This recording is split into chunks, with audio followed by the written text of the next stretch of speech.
Universitas Trunajaya Madura.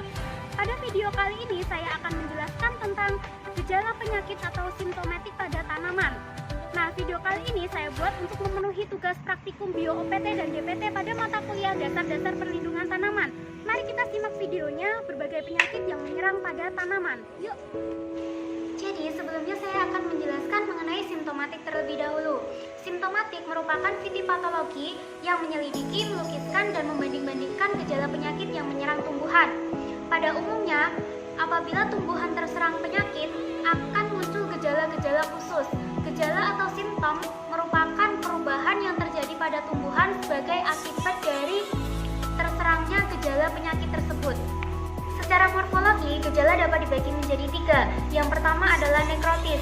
Gejala nekrotis disebabkan karena adanya kerusakan sel, bagian sel atau sel yang mati. Yang kedua adalah gejala hipoplastis. Gejala hipoplastis disebabkan karena terhambatnya pertumbuhan sel atau terhentinya pertumbuhan sel. Dan yang ketiga adalah gejala hiperplastis. Gejala hiperplastis disebabkan karena adanya pertumbuhan sel yang melebihi pada biasanya. Selanjutnya adalah gejala-gejala pada nekrotis. Gejala pada nekrotis dibagi menjadi 6. Yang pertama adalah nekrose.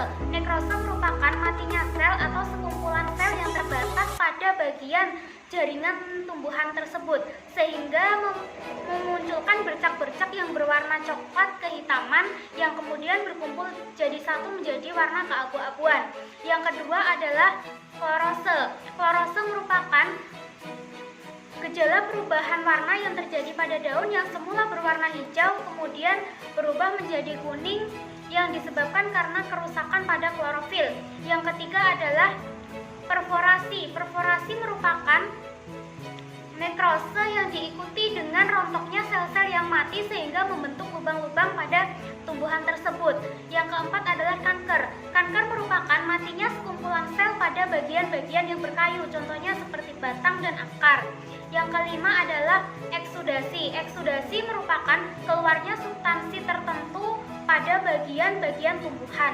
Dan yang terakhir adalah busuk.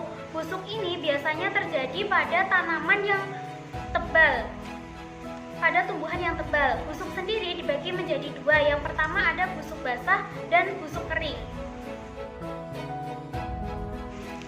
Berikut merupakan contoh tanaman yang terserang penyakit klorose.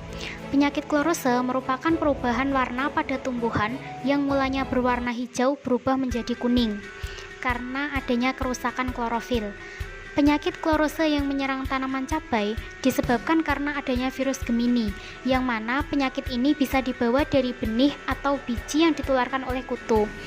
Awal mula gejala yang ditimbulkan oleh tanaman yang terserang penyakit klorose adalah tanaman menjadi kerdil dan daun akan berubah warna menjadi kuning.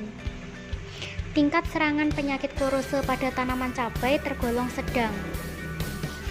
Yang kedua adalah penyakit busuk buah yang terjadi pada tanaman cabai.